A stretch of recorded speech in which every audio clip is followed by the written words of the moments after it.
Welcome to A Taste of AZ podcast, where we interview everyone from James Beard award-winning chefs to local mixologists, winemakers, breweries, and so much more. We've got an awesome episode lined up for you today. But before we get into that, head to atasteofaz.com so you can subscribe to our quarterly magazine and email newsletter to find all of the best places to eat and drink around town. Don't forget to follow us on social media. Now let's get into the episode. Welcome to the podcast, the man, the legend, Bret Shapiro.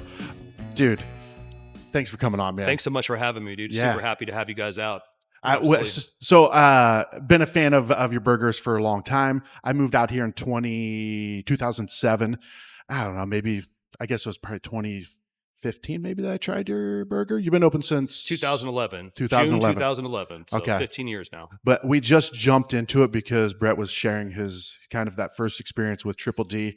And I can't wait to talk about that aspect of it. But dude, you've been making incredible burgers here in the Valley Thanks, man. and doing it your own fucking way, man. Yeah, we do it our way. We Yeah. love Arizona. We want people when they come in here to experience an Arizona burger place. Yeah. As far as the style and the culture and the flavors and stuff like that. So that's what we do. That's why the brulee's got the fire.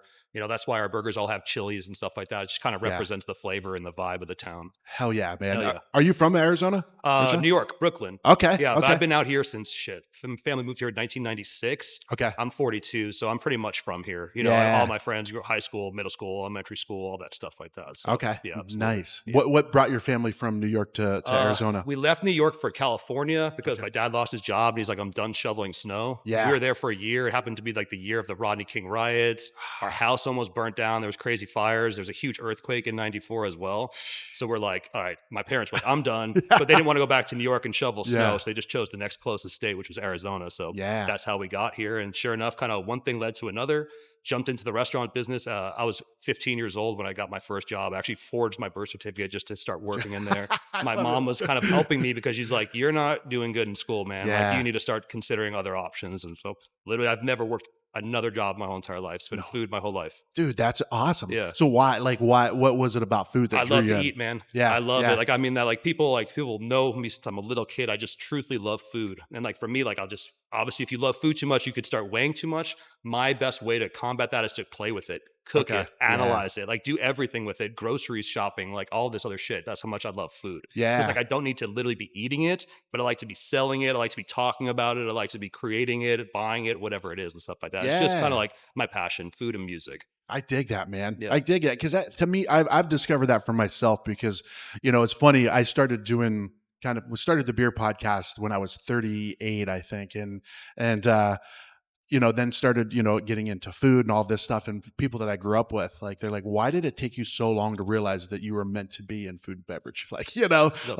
I've been known to be the person who, and sometimes to extremes, I'm known for eating the most wings or having the longest keg stand. Right? That's So, awesome. Yeah. That's awesome, man. That's a talent right there. Yeah, for sure.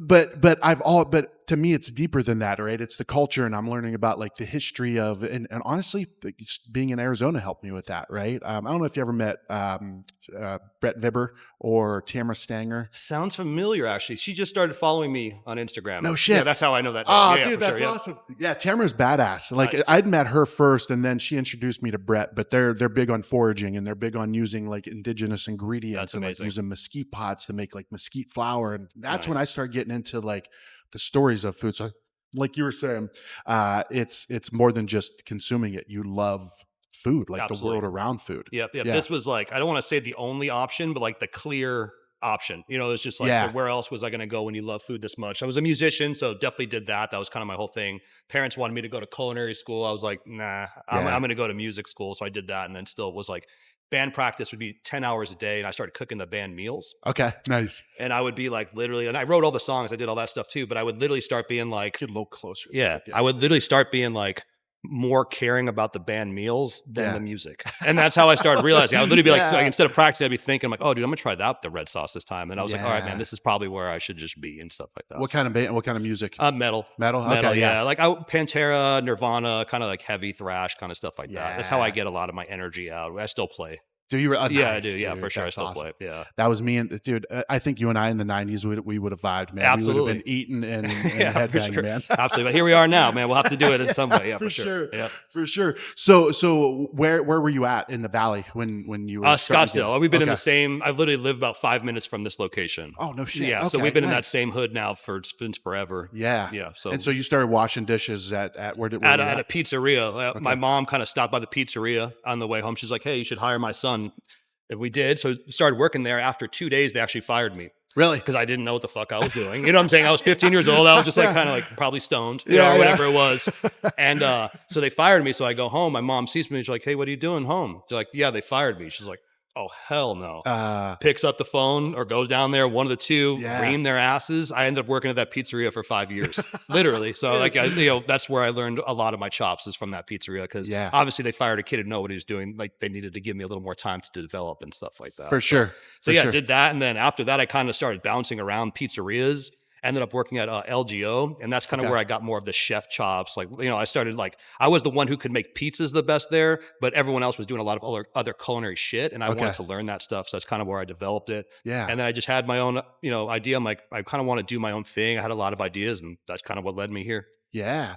So LGO seems like that's kind of like a spot where a lot of people start. You're right. Yeah. So many. many chefs, successful names have started in there. As I think Doug Robinson. I can't think of all the names on the top of my head, but a lot of successful chefs have came out of that to open successful restaurants in Arizona. So it's a really great place. I'd say the energy is solid.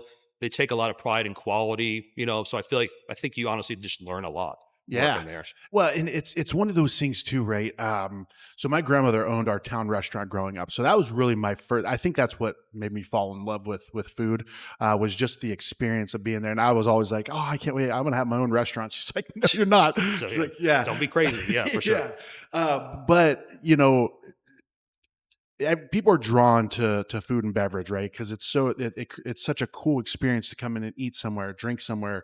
But that food part of it is such a small piece of it, right? I mean, it's everything, but it's such a small piece of operating the business, right? Oh yeah, it is. Yeah, that's because there's a lot of really talented chefs out there. Yeah, and I think that's kind of how I've grown myself as a business owner through the years. It's just kind of understanding that fact. You could kind of you could come up with a burger, but you can't come up with a burger that really speaks to people until you get that connection. Like, what do the guests want? What are they kind of looking for and stuff like that? So for sure, I've definitely noticed there's a lot of really talented chefs who could potentially cook really well, but can't make that connection into being like, what are the people actually want? What's going to get them excited? What's going to be unique or whatever? Yeah, and how you going to get people to know? Yeah, that's the hardest thing, man. I say grit. Grit is extremely important because some of us, I always say the restaurants, it's kind of like a lottery. Some people are going to get lucky right away. Yeah. Some people are going to have to grind and stuff like that. We were grinding for like 3 or 4 years before we got the Triple D call. Yeah. So it was tough. 99% of places would have closed. So I just think that's big. Like, you got to hang in there long enough for the word to get out. There's a lot of places who are undercapitalized. That's nothing they could do about it, but that's part of the problem. You just need to be able to hang in there and be like, hey, we didn't make any money or not enough money this month, but next month's going to be better. And for me, I kind of have a chip on my shoulder, as I was telling you. So that's just always what's kind of kept me going. It's like, no, I'm not closing the restaurant, because if I close the restaurant, this guy will be happy, and then I can't do that, So it's literally kind of what got us here. Now it's more for just, obviously love for our staff. We've had same staff working for like 15 years. The GM I hired literally day one is literally still the GM of this restaurant. Dude, Dudes work. Awesome. So for me, it's like this true family. Customers even more so. Like, I know their kids' names and all this crap. So for me now, it's just like I want to do it all for them. Yeah. It's like a big part of it. So it's slowly changed throughout the years. Where do you think you get that? Like, where does that come from? The drive and the chip. Yeah. Honestly, I just I feel like I didn't get certain jobs when I wanted to. Like, I just feel like that's where it started. Like, I felt I was due this sous chef or executive chef job or whatever, and it just kind of starts from there. I've always been that guy, even in fantasy football. Like, someone talks shit, like, now that's it, man. Like, now I'm going to win 12. Like, I'm going to just not sleep, and I'm going to study constantly and just make sure that this, I just get really kind of like that and stuff. Locked in. I can really dial in it. And that being said, I could really lock out. I could really kind of wander and just kind of lackadaisical is a big part of my personality as well. So kind of both. It's balance, man. It is, right. yeah. As you get older, try to find that balance. Absolutely. Well, now you said you have a daughter? Yep, and she's the queen of balance. Yeah. Absolutely. She's the most important thing. Now, I always say, like, restaurant was always, but now it's her. You know, it's Yeah. like her first, restaurant second, but everything in the restaurant is going to hopefully go to her one day anyway. So For sure. yeah, she's cutest little thing in the whole entire world, man. Just says data that's 150 awesome. times a day. It's amazing. Yeah. It is amazing. It Yeah. is, yeah. I got two girls, and yeah, I'm glad I didn't have a boy. Oh, I was honestly. so thankful. Yeah, right. Yeah. I was such an asshole. I know, Like, me too. I was praying. Yeah. The only thing I got concerned was they were like, "Oh, the daughter's gonna look like you." I was like, "No, that's not cool. Like, that's not cool for her. Like, she should not look like me. But she's beautiful. Like, she looks more like her mom." But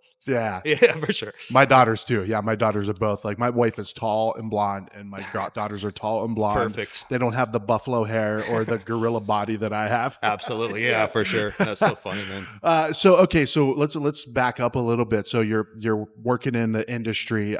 You had mentioned too that you worked at the Wrigley Mansion. Yeah, I worked at the Wrigley Mansion. I literally had a ton of jobs, but when I worked there was actually no menu, no price. Yeah. People would come in for lunch and they would literally pay whatever we want, and we would kind of just work it up. So it was a lot of like really just a fun way to kind of experiment, play around. Yeah. Probably kind of slowly led into what I do here, which is just kind of playing with food.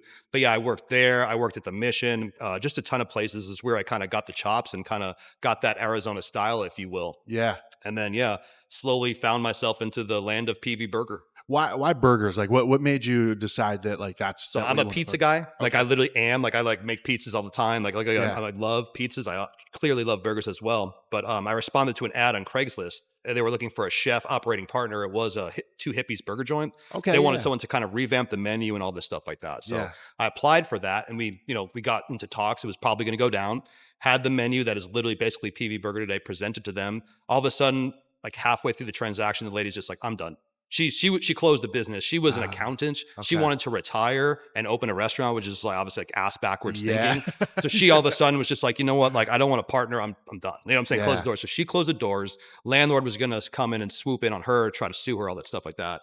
I contacted the landlord, like, "Hey man, I'm Bret Shapiro, yada, yada. I've been working in this industry out here in Phoenix for a long time. I have this menu. I'm really confident in it, blah, blah, blah, blah, blah." She was like, "Okay." And they give me the shot. And then sure enough, that's how it kind of came in. Yeah. The Two Hippies joint was doing like, I think they were doing hot dogs, crappy ass tacos, and then like really also poor quality burgers. Yeah. So my whole thought was like, let's just make them good quality burgers and good quality tacos. And that's what it is. We literally opened, 2-week build out process, basically like threw some paint all over shit and stuff like that. Like people would come in and be like, "Dude, this looks like a storage unit." They literally didn't know what was going on. Yeah. But 2-week open process, came up with the menu, flung the doors open, and then just slowly built over time. Yeah. It was me and that guy. I told you he's been here for 15 years. He would go pass out menus. I would be in the restaurant by myself. Yeah. I would go pass out menus. He would be in the restaurant by himself. Like literally it was that that buildy. Yeah. Yeah, it was awesome, man. Love Grit, those times. man. Yeah, I love those times. Even thinking about it, it's like you almost miss those like really like those dire times, But this is great too, being as far as safe and steady and stuff like that. But For sure. sometimes those are just like really exciting when you look back at them. Dude, I miss the days when I was driving a forklift, loading like a semi truck, right? Exactly. Yeah, exactly. Yeah. There's times in your life where you're like, man, I just wish I could totally be on a forklift right now, just putting a pallet of boxes onto a truck, Yeah, but then you come back and you're like, no, this is awesome, This right? is We were what I work talking about for. that before. Is like, you work so hard to build something that sometimes it's hard to kind of look up and be like, oh shit, all right, this is pretty cool. This is right? amazing. Yeah, it's easy to focus on the problems because there's always so many as a business owner. Oh, and it's so always some of them never resolve. Like new ones come, but it's always so hard to realize all the amazing things that have come. As far first of all, paying bills is 1A amazing and stuff like that. And then after that, if you can feel pride in your work and feel pride in what you're doing for a living, I feel like that's about as good as it gets in this world. For sure. For sure. And so that menu that you had, how is that compared to what it is now? Is it it's actually close? It was remarkably similar. We had a lot more on the menu. Slowly we've dialed it in because people just want the burgers. So we got rid of the tacos as we weren't selling and stuff like that. But no, the menu was pretty dialed in. The Brûlée burger was on there. It was one of the first things. I'll tell you that story real quick. I used to blow glass pipes. Okay. That was like, I'm not a project dude. I'm always working on stuff. Yeah. So we were blowing glass pipes. This was in 2008. So 3 years before we opened the restaurant. And we were drinking and stuff like that. We were like cooking burgers. And I was like, dude, I'm going to make a crazy burger today. Like, literally, that's just all I want to do. So I went to the store, I got pastrami, all this stuff like that. And I saw the blowtorch while I was cooking that. I was like, huh. And I just burned some sugar on top of the pastrami, ate the burger. My friends were passed out. I'm like, dude, this is a really bomb burger. Yeah. And then like 3 years into it, 3 years later, like that randomly come. I was like, dude, the burnt sugar on the burger. I'm like, oh, creme brulee burger. Yeah. Like it's just like that just made sense. Like literally, it was the first thing I wrote down. And then I think basically the beach house, which is literally still on the menu, was on there. The country fried was on there, which is one we did for Guy. And then like a few other burgers just throughout the years have become maybe not as perfect of a fit for today's society, if you will, a little over the top. Like what? The country fried burger. Oh, okay. Yeah, that was when we slowly took off. Yeah. It was like, that was, people's eating habits in 2011 was stuff like that. Sure. That was like more of like, we can get lunch twice a week. There was this guy who worked at the scuba shop, and he literally would come in 2 or 3 weeks and get 2 or 3 times a week and get that burger. And I was like concerned for him. You know what I'm saying? Like I was just like, dude, like I didn't say anything, but I'm like, dude, this is not good. Yeah. Now it's just much more lighter and cleaner. Our Paradise burger, lettuce, tomatoes, fresh cucumbers, pickled onions, Thousand Island. That's what people are coming back for all the time. It's like light, something you can eat once or twice a week and feel good. Is that your top seller? The brulee is actually still our top seller. Really? Yep, Yeah. for all these years. Yep.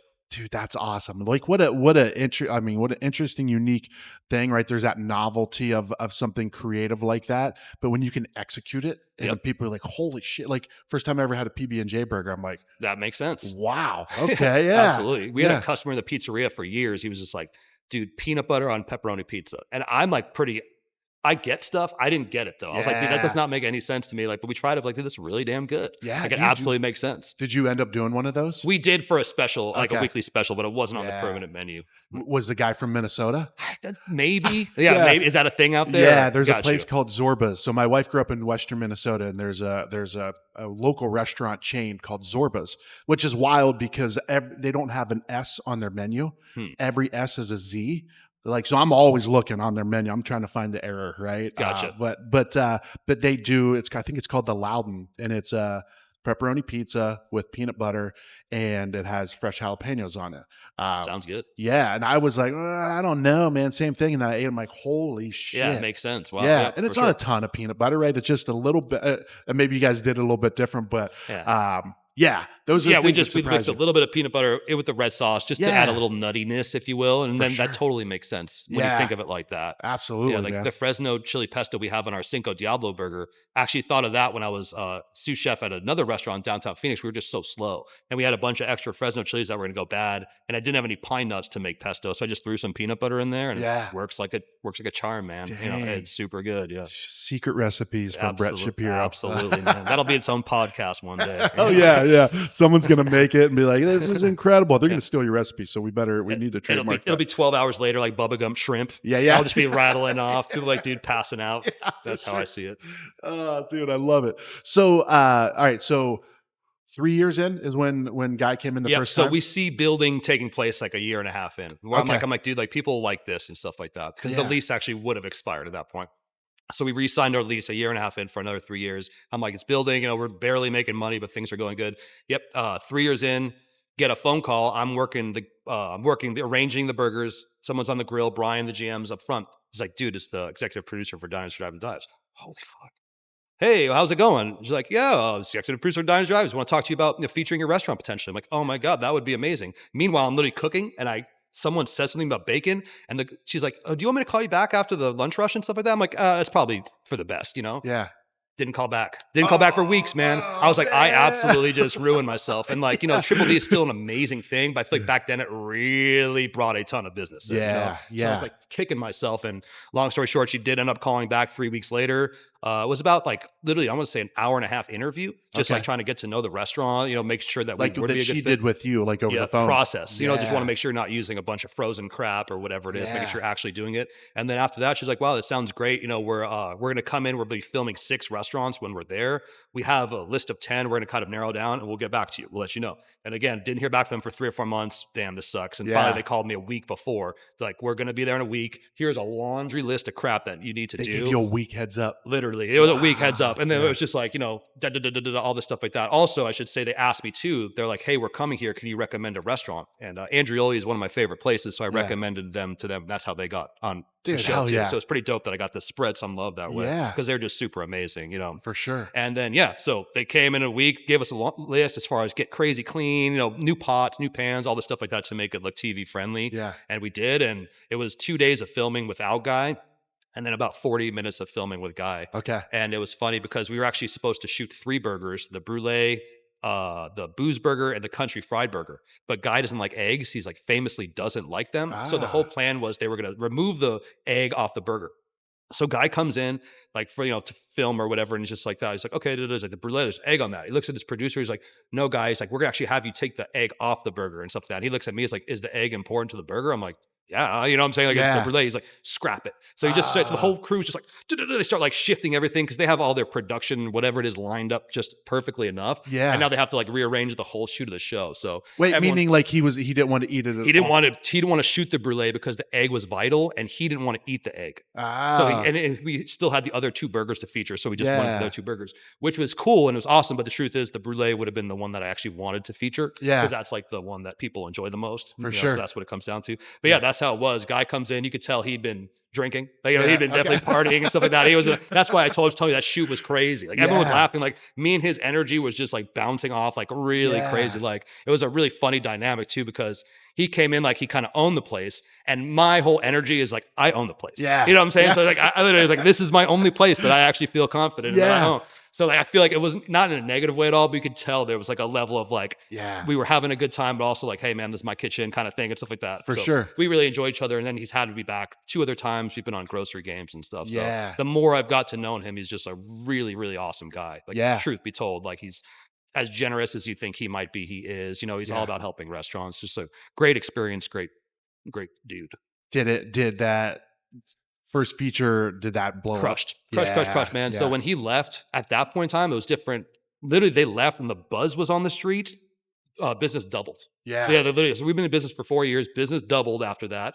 And then it was maybe a few months before it aired, and then business tripled from there. Yeah. So we're talking like literally, I think we sold 680 burgers like that Saturday in like 1,000 square feet restaurants. Like, we're so small. We've always kind of been like, that's our thing. I like to keep it small. So it was just like crushings, man. Crushings for like weeks and weeks and weeks and weeks on end. And then finally the summer hit and it kind of calmed. And I'm like, okay, man, like I wonder if it's ever going to come back or what it was. And then there was like a re-air again in October, and it just came back again. So it's nuts. Now it's like, we still get a little bit of business when it airs, but it's more of like a steady thing. There's streaming going on, you know what I'm saying? So it's more like we get like several customers a day as opposed to like it aired, here's 150 new customers kind of a thing. For sure. Yeah. Yeah. Because I'll record old episodes or I'll watch an old episode, right? So the world has changed in that aspect, not just when it airs. And if you have a TiVo, you can record it. Did they give you a heads up saying, hey, like, can you handle the increase in business from this? Yeah, they've definitely like warning, like all this stuff like that. But I was so ready for it, man, because I told you the story where it was just me and the other guy in the kitchen. Like I was like, all my 4 years were spent like, how the hell can I get this to pop? Yeah. So literally, like as it's so slammed, most people would be like, hey, like watch the door, like we're too busy. I'm like, fuck me up, dude. Fuck me up, man. You know what I'm saying? Like we're like hour ticket times, like I don't give a shit. Like, you know what I'm saying? Like I'm back there cooking myself, and I'm just like, this is like, we're taking it and stuff like that, which is in retrospect, I kind of regret it. I wish I would have controlled the door a little so everyone was not waiting that long for the burgers and stuff like that. But yeah, they warned us, and like I said, for me, that's like all I wanted to do it for. Yeah. I didn't really want, I don't care about being on TV. I really wanted the business. Yeah. I wanted PB Burger to be what it deserved to be, which is just recognized, For sure. Yep. Dude, that's awesome. Yeah. That's like you were meant to be in this industry, man. You're like, bring it on, man. Yeah, like kick my ass. Yeah, I'm that crazy guy, dude. I'm Lieutenant Dan out there too. I have 2 Forrest Gump references. That's really funny. Dude, I love it. But I am that crazy guy for sure. Yeah. So all right. So that kind of kickstarts things, I guess, a little bit for you, right? Definitely changed the game. And then like where does the pizza place come in? Like pizza place started about 2 years after that, actually. Okay. The situation is funny story there. It was Aiello's Pizza is the name, or Isa's, I forget the exact name, but it was from Joe Aiello, someone I respect. Someone I actually worked for briefly. And actually, I had to leave that job because he had no hoods. Like this ventilation system that sucks out the smoke, he didn't have any. So I literally would work in the kitchen. I cough. I'm like, this is nuts. So I quit. And anyway, he comes back. He comes into PV Burger now, 8 years later, whatever it is. He's just like, oh, hey, you. I remember you're the one who quit because of the smoke. I'm like, yeah, that's me. This is my restaurant. It's like, oh, that's cool. He's like, I'm opening up a pizzeria right there. And he kind of was like putting it in like, we're going to put you out of business. Like, I'm going to open up. This is going to be my burger place next or whatever it was. Yeah. Once again, like, I'm not the sort of dude to throw that type of energy into. Yeah. So I was just like, whatever, man. Like, we just keep building. Long story short, that pizzeria didn't go super well for him. So he came back to me. It was just like, do you want to buy it? And then we did. Yeah. So we bought it. went well. And then, like I said, we had to close it a year and a half ago because of leasing issues. Yeah. But it was actually, it's been a positive thing because my kind of where I'm at with pizza kind of surpassed where Paradise Valley Pizza was. I feel like Paradise Valley Pizza was kind of like an accentuation of Paradise Valley Burger. And now where I'm at with pizza is like really deep into fermentation, really deep into craft. Like it was super rushed, that last one. Yeah. You know what I'm saying? Like, and once you're like, people are buying the pizza, you can't just change it. For sure. You know what I'm saying? So I was just kind of like, I liked it a lot and people liked it a lot, but for me, I knew it wasn't my best. Yeah. So it bothered me. So that's why I'm like really working on making sure now it's like a product that I truthfully believe in and love. Yeah. So that's where we're at right now. Nice, man. Yeah, nice. Yep. Let's take a quick break here. A real quick reminder, head over to atasteofaz.com and subscribe to our email newsletter. Also, subscribe to A Taste of AZ magazine and get it shipped right to your door. Now let's get back into today's episode. All right, man. So pizza's coming? Pizza's coming hard. Yeah. Nice. We used to be PV Pizza. Now we're going to be Pizzeria Vendetta. Ooh, so it's kind of still the PV, the pizza, but we're coming back for revenge as far as a new pizzeria, extremely high quality, just kind of the way it should have been done originally. Okay. So I'm really excited about it. Yeah. Where's this going to be? North Phoenix. We're trying to take it as close to 40th Street and Bell as possible. Okay. It's kind of it's waiting for the right opportunity to come up because you don't want to do a brand new build out. So you kind of have to find a right second generation space. So things are kind of moving fast in the industry right now in a good way. Yeah. Well, not really in a good way for the industry, but a lot more space is starting to come available because, restaurants are struggling a little bit. Sure. So we should kind of have our opportunity. We've always been that sort of restaurant who fixes used cars. Okay. Yeah. We take on spaces that were kind of defect and try to make them better and stuff like that. Yeah. So kind of looking for something like that right now. Nice. Yeah. Nice. And, what's that menu going to look like? I mean, is it going to be some of the kind of... So it's going to be very different. So PV Pizza was basically an extension of Paradise Valley Burger, over the top, a lot of flavors. We had a pizza on there that was the Brûlée pizza, and I just hated it. I'll be honest, I just disliked it immensely. Yeah. Like, it just was not nearly as good as the burger. People wanted to try it. I'd be like, dude, don't get that. Yeah. But yeah, so this is going to be more like super high quality, focused on fermentation, naturally leavened dough. So we're using more of a levain crust and stuff like that. Yeah. And just more true to my roots. I'm from New York, New Jersey. And I always say the best pizza everyone thinks is in New York, but it's actually in New Jersey. Okay. Because the people in New Jersey can't afford to pay the New York rent. Okay. So it's just like a real style pizza, man. It's that home. It's that unami. When you eat it, you're like, this is everything. Yeah. It's so hard to find that here. And we have amazing pizza. You know what I'm saying? Like we're a town with great pizza. For sure. But this New Jersey style that I speak of is kind of like void right now. Okay. So it's really a big cross between like heavy Italian and heavy New York. Okay. So it's kind of like you get the best of both worlds. So what's your process? Like, what have you, like, I love the fermentation side of it, right? That's everything. Yeah. Well, I mean, the process before, I should say, was minimal process. You know what I'm saying? As far as like, we were just kind of like throwing shit, like making like, proof it for an hour and a half. And now everything is much more down to a science. So I feed the levain, that's the naturally fermentation, give that 8 hours. And then I work it into a dough using much higher quality flour than we're using more of a double O flour. Okay. Let it ferment for literally 72 hours. So the dough gets nice and pliable, stretches nicely, a lot more supportive. And then from there, we bake it to looking super nice and crispy, like dark. That was another issue with PV Pizza that I had was I was like, I wanted them to keep the damn pizzas in the oven, but you can't, everyone thinks they're burning. So they're trying to get them out of the oven and they literally need to come like good cooks. I always say, ride that line. Like a really good cook, like here's burnt and here's a really good cook and here's a shitty cook. Okay. A shitty cook stops right here because they don't want to burn it. Yeah. And a good cook takes it right up into the point that it's burnt and it's now kind of like perfect. So that's really what we're trying to do. Expert char, expert fermentation, and just really obsessiveness over pizza. Similar to how we handle the burgers. Yeah. But like I said, not over the top toppings, more just like really harnessing on quality. About 4 to 6 pizzas on the menu, so super small menu. Okay. And then we're gonna be also focused on mini pies, like fruit pies, like strawberry cream pie, stuff like that. And then cinnamon rolls is something I've been working on. Crazy ass cinnamon rolls. Dang. Yeah, for sure. So you're gonna be making your own pies and cinnamon rolls. Yep, exactly. Yeah. Big time dessert push on this one. So my wife always tells me, like, I was meant to be a baker. I don't really bake, but I measure shit. Like, dude, if it asks for a tablespoon of salt, like I'm leveling it off. And she's like, just throw it in there. So funny. So does that match well with your personality? So my personality, I've been cooking in town forever. I'm a cook. So I'm that guy. I don't even look at recipes. When I start cooking, I literally am just tasting. And that's how I create like all of these specials too. Like I don't really go into it with anything. I just start cooking. Yeah. Completely different from baking. Sure. And so for that reason, I think it's been really nice. It's just been nice to kind of learn a new craft, learn a craft that you can't go half-assed into. You know what I'm saying? Like you need to be aware of what you're going to do. Like you need to have all your ingredients out, stuff like that. So for me, it's just that. And one thing I like about it too is cooking. I need to make sure I could tweak constantly. Nope. Change. Baking, it's like I have to wait 24 hours and see if this worked out. Yeah. So for me, if I don't do something perfect, I'll be pissed off. I'm like, damn it, now I got to wait another 24 hours, do it again. You know, like just kind of situation. So it really is just much more of a process. And I've always been really good at baking, really into baking. It's just been kind of like cooking has been my bread and butter, kind of thing. But like I said, pizza is baking. Sure. And you don't really realize that as much until you really start diving in. Like you need to really master bread if you're going to begin to master pizza. Sure. And that's something that did not happen with PV Pizza again. I really like the product. People like the product, but the bread wasn't consistent. So now I think you need to have that true understanding of, like I said, fermentation and bread. And that's the major difference between like really good pizzas and not good pizzerias. I think like, for example, when you were to taste Pizzeria Bianco, like as someone who's experienced, you would taste the fermentation.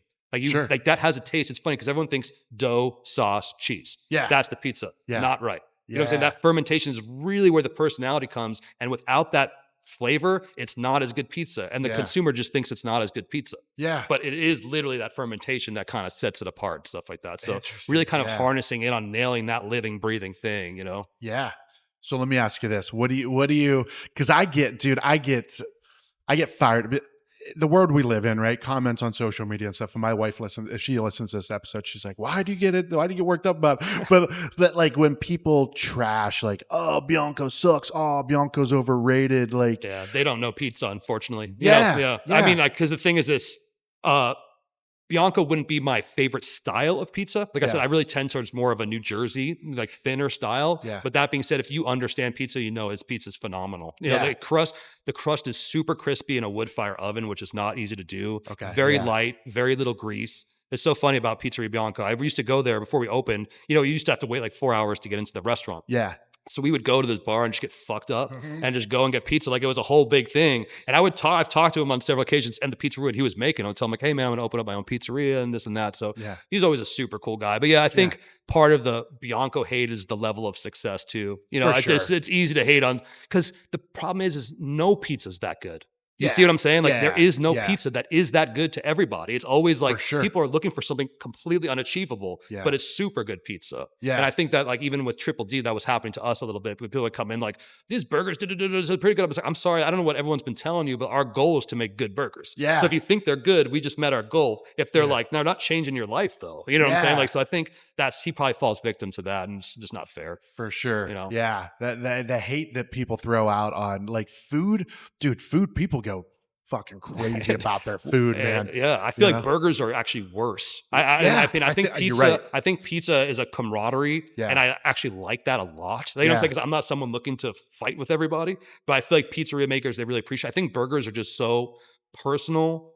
For whatever reason, like there's not a lot of burger friends in the burger community. Yeah, and I don't think there's like enemies. I don't have any enemies. I truly don't. But I also don't really have any like burger restaurants that I'm friends with. Yeah, I'm friends with obviously Jason from No Bread, Armando from Taco Chihuahua. Like I have a lot of friends, but just no hamburger friends for whatever reason. Yeah, friends. Yeah, you're a hamburger guy out there. Brett's looking for a hamburger. Yeah, friend. I am, man. Look at that. How can you deny that face? It's a cute one. I think. I don't remember, somebody had tagged you in. So I did a podcast, Beyond the Brand podcast, or Angelo. Dude's awesome. He's really cool. He'd be a fun podcast for you to do too.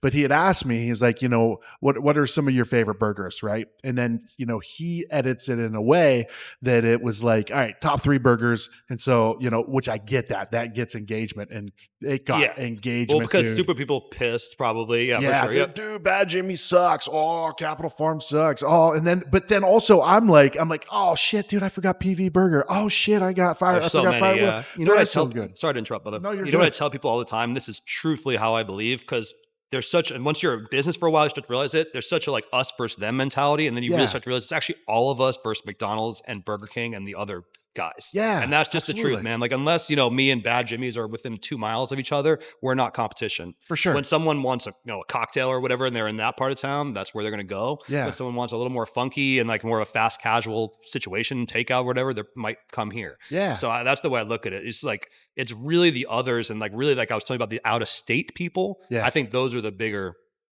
threats, as far For as sure. like the common bond should be more between us local people. Yeah. But it's easy, we're all so passionate. Like I believe that we're the best. Yeah. Everyone, Capital probably believes that they're the best, and Yeah. they should. You know what I'm saying? Like For that. sure. Why do it if you're not trying to be the best burger place you could possibly be? Absolutely. So I think that's kind of part of it. But even I'm super competitive as well. It is super easy to be like, that's bullshit. But then you have to remind yourself, like, dude, like they're burgers. You know what I'm saying? Like at the end of the day, they're hamburgers, and they're completely particular. Some people like certain aspects, and some people don't like certain aspects. For sure. And that's just how it's going to shake down. There is no best. Absolutely. There just isn't. Yeah. It's not like a Michael Jordan situation, unfortunately. For sure. Which you're saying is the greatest of all time. I believe so. Yeah. You know what I'm saying? Me too. I don't like that discussion. I feel like it's pretty ended. Yeah. But like, I just feel like there's not with food, there is no Michael Jordan. Yeah. I just feel like it's like the list is like, dude, it's so debatable. It really is. Well, dude, and how do you compare? That's what I always say too, is like, how do I compare a Bad Jimmy's to Paradise Valley Burger, right? Because I'm ashamed to admit I haven't been here in a few years. Yeah, no, it's okay, man. Yeah. So and for me, it's like, how do you even compare this? I'm like, yeah, that's fucking good. Oh yeah, that's really good,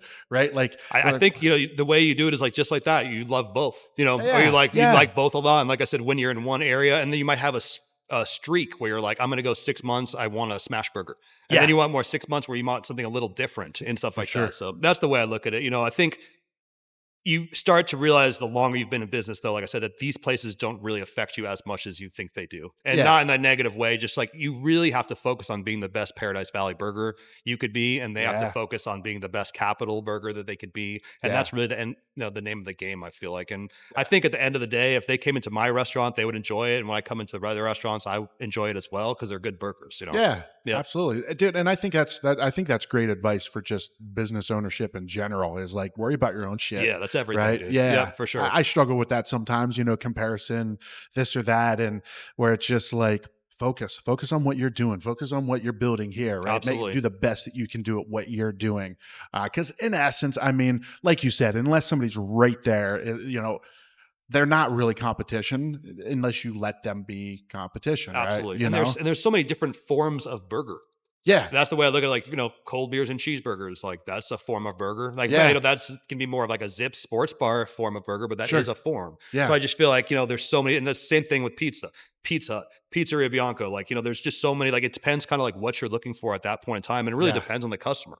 Some customers consistently want a certain experience and some customers consistently want another experience. But I think for me, if I focus too much on others, I stop focusing on toasting our buns properly. Yeah. Or whatever 100%. It is. At the end of the day, that's what brings the money back. Yeah. Like when the burgers are really good, like I said, because it's okay if Bad Jimmy's is really good as long as we're really good too. Yeah. That's the way I see it. So absolutely. Well, I heard that this place has an incredible burger, but I haven't been able to get myself to go to this place. It just doesn't seem to be my vibe. But Wolf by Vanderpump, I think I just heard that name recently. Yeah. Well, it's like the Vanderpump Rules show or whatever that is, which I don't even know what it's about, but it's, I think it's super rich people just doing interesting, super rich shit. Yeah, for sure. Yeah.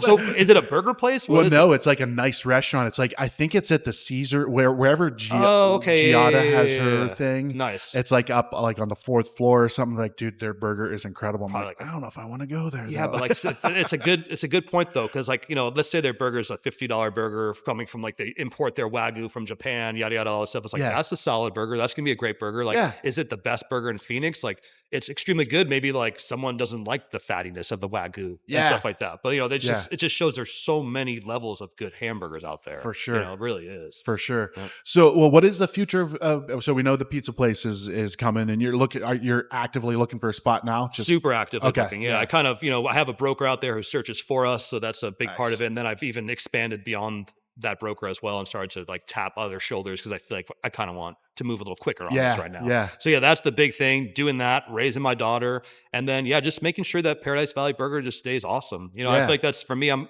an East Coaster. The restaurants that I look up to, like my favorite restaurants here, Tacos Jalisco, Hero Sushi.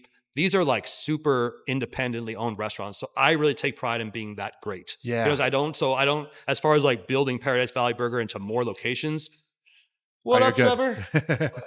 When the opportunities come, we'll definitely take them. Yeah. But for me, like the success is in still being really good and keeping that going. So that's kind of where we're at. I dig it, man. Yep. I dig it. So when you go out and about, you had mentioned Tacos Jalisco. Yeah, the best. Hero Sushi. So damn good. That's really close around here. This right? is my hood. Yeah, this is my hood. Yeah. Hero Sushi is about 10 minutes from here. And honestly, man, like I always said this, like after hours of dealing with like cooking burgers and like the heat, and all I want is raw fish. Yeah. You know, it's like the complete opposite of hamburgers. Yeah. So like that's just how I go to Hero Sushi 3 times a week. Yeah. It's the only place I'm like literally a regular at. Like they know me when I walk in, like, oh, hey, or whatever they say in Japanese there. But yeah, no, they're super good. And Tacos Jalisco, if you guys haven't been, phenomenal. Yeah. 68th Street and Osborne, Thomas-ish right there. Yeah. But they're just that place, man. Like they're just down home. They're like, no disrespect to Phil Bertos, but if Phil Bertos kicked ass, that's Tacos Jalisco. Okay. Their salsas, dude, you could put that on a dog and eat it. It'll be the best thing you've ever had in your life. Super good. So that's my favorite place. I honestly don't get out to eat burgers more, like I said, just because I feel like I spend so much time cooking them, dealing with them, coaching staff that I just literally don't want to. Yeah. And a quick story too, a Habit Burger opened off in Franklin, right in Scottsdale, like 10 years ago. I don't think it's there anymore. And I literally was walking by and I had to use the bathroom. So I went into the Habit Burger, used the bathroom, left. Next day, someone came into the restaurant. I saw you going to Habit Burger, Bill. Someone saw you? Someone saw me. So I was just like, I don't want to be, you know what I'm saying? Like, because it creates a stigma or whatever it is. Yeah, for sure. Oh, yeah. Brett's going through the drive-thru over at McDonald's. Exactly, for sure, man. That's so funny. Oh, dude, that's great. Well, Brett, thanks, man. I appreciate you doing this. You're a busy guy. Keep kicking ass, man. So much fun, man. Yeah. Absolutely. Thank you so much for coming down. You keep kicking ass as well, dude. Yeah, dude. Doing what we can, man. I'm trying to stay slim while consuming all of this food. I know that. Yeah, for sure. But thanks, man. So where can people find website, social media?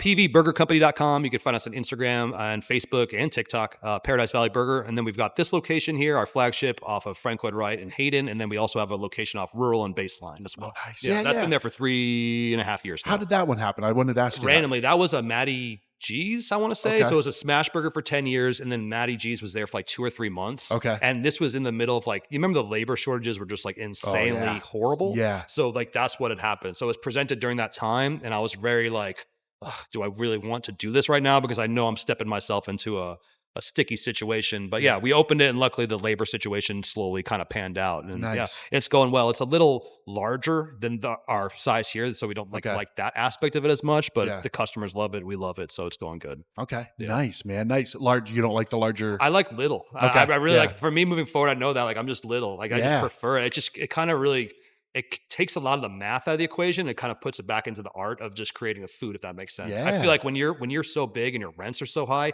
every little margin needs to be perfect. You know what I'm saying? I feel like when you have a little flexibility, it gives you time to, okay, let's spend a few hours and come up with some shit or do whatever, or like, clean it or whatever and stuff like that, just treat it better and stuff. I feel like those big boxes, and they're good for some, but just not for us. Sure.